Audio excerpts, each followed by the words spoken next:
Hello everyone. चलिए आज की क्लास हम शुरू करेंगे। हमारा पहला प्रश्न देखिए, स्वतंत्रता संग्राम सेनानी बैरिस्टर ठाकुर छेदीलाल की पुण्यतिथि कब मनाई जाती है? 4 ऑप्शन दिए गए हैं। सही जवाब है 18 सितंबर को मनाई जाती है। ठीक है, ऑप्शन 3 सही है। चलिए सारे पॉइंट्स को देखिए।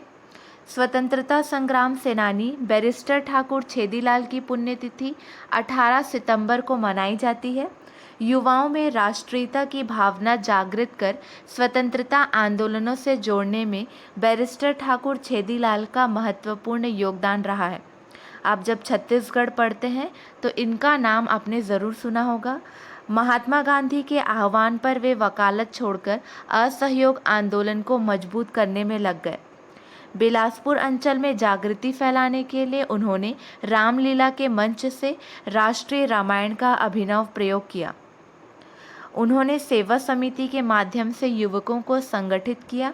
सविनय अवज्ञा आंदोलन में भी उन्होंने महत्वपूर्ण भूमिका निभाई। चलिए हमारा अगला प्रश्न देखिए।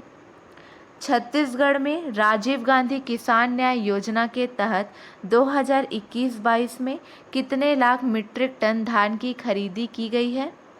सही जवाब है option number 3, 98 lakh metric tonne. ठीक है, देखिए वर्ष 2021-22 में राजीव गांधी किसान न्याय योजना की इनपुट सब्सिडी 7,000 करोड़ अनुमानित है और वर्ष 2021-22 में दलहन और तिलहन की फसलों को भी शामिल किया गया। चलिए अगला प्रश्न देखिए। छत्तीसगढ़ के बस्तर दशहरे पर्व में बारसी उतारनी रस्म का कार्य पूरा कर लिया गया है। ये बारसी उतारनी रस्म क्या है? चलिए देखते हैं। पहला पॉइंट देखिए, प्रमुख कारीगर दलपति ने बताया कि रथ बनाने के पूर्व बसूला, कुल्हाड़ी, पटासी, आरी, घन आदि की विशेष तौर पर पूजा अर्चना करते हैं।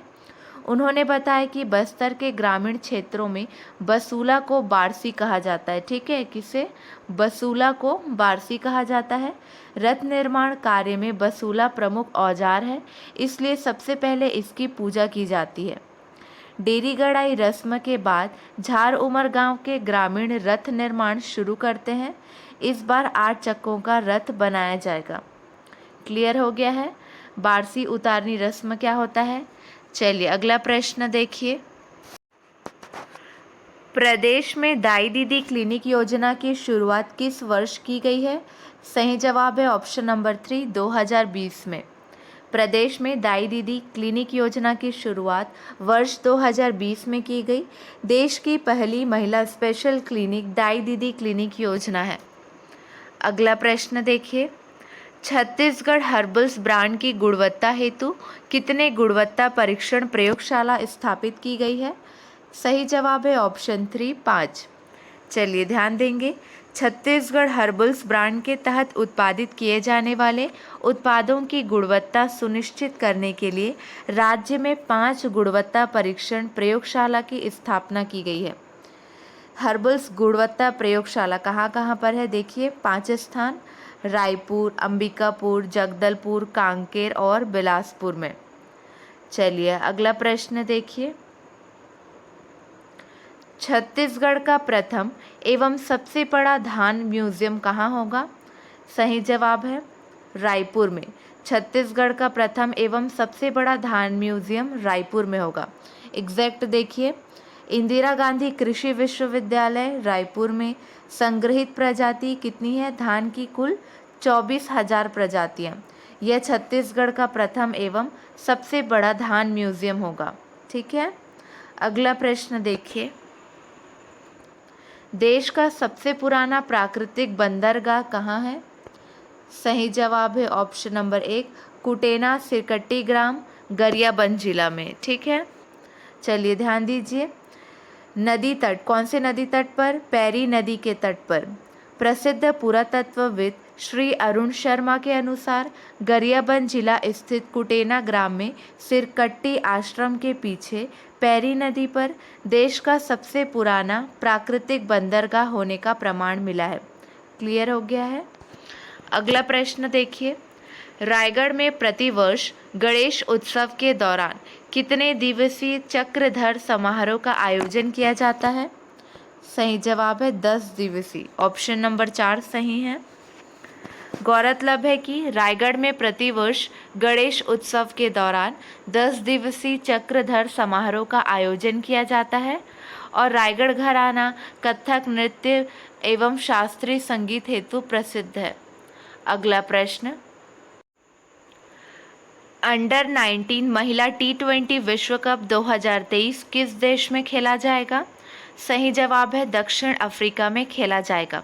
अगले वर्ष दक्षिण अफ्रीका में अंतर्राष्ट्रीय क्रिकेट परिषद ICC अंडर 19 महिला T20 विश्व कप खेला जाएगा, जिसमें भारत देश समेत दुनिया की 16 टीमें हिस्सा लेंगी। अगला प्रश्न है, 61वां सुब्रतो कप अंतर्राष्ट्रीय फुटबॉल टूर्नामेंट बॉयज़ अंडर 14 का खिताब किस राज्य ने जीता है? सही जवाब है मणिपुर ने जीता है। ऑप्शन नंबर 2 सही है। 61वां सुब्रतो कप अंतर्राष्ट्रीय फुटबॉल टूर्नामेंट बॉयज़ अंडर 14 का खिताब मणिपुर राज्य ने जीता है। अगला प्रश्न, चलिए कुछ प्रश्नों का क्विक रिवीजन करेंगे। छत्तीसगढ़ के रायगढ़ जिले के कापू को निम्न में से किसका दर्जा दिया जाएगा? देखिए 4 ऑप्शन दिए गए हैं। सही जवाब है पूर्ण तहसील का दर्जा दिया जाएगा। मुख्यमंत्री ने भेंट मुलाकात में यह घोषणा की है। कापू उप तहसील को पूर्ण तहसील का दर्जा दिया जाएगा। रायगढ़ में 467 करोड़ की लागत से 260 किलोमीटर सड़कों का निर्माण भी होगा। मुख्यमंत्री ने धर्मजयगढ़ विधानसभा क्षेत्र के ग्राम छाल में पूर्व मंत्री श्री चनेशराम राठिया की प्रतिमा का अनावरण किया। ठीक है। अगला प्रश्न देखिए, छत्तीसगढ़ का पहला सिविल अस्पताल कहाँ खुला है जहाँ ब्लड बैंक की सुविधा मिलेगी? सही जवाब है खरसिया रायगढ़ में। छत्तीसगढ़ मुख्यमंत्री श्री भूपेश बघेल ने 14 सितंबर 2022 को सिविल अस्पताल के ब्लड बैंक का शुभारंभ किया। सिविल अस्पताल खरसिया प्रदेश का पहला सिविल अस्पताल होगा जहां ब्लड बैंक की सुविधा उपलब्ध कराई जा रही है। मुख्यमंत्री श्री भूपेश बघेल ने यहां अत्याधुनिक हमर लैब का भी शुभारंभ किया। अगला प्रश्न है, छत्तीसगढ़ राज्य गौ सेवा आयोग के अध्यक्ष कौन है? सही जवाब है महंत डॉक्टर राम सुंदर दास जी हैं। चलिए आपके लिए 2 प्रश्न हैं, इसका सही जवाब आपको कमेंट सेक्शन में देना है। अभियंता दिवस कब मनाया जाता है?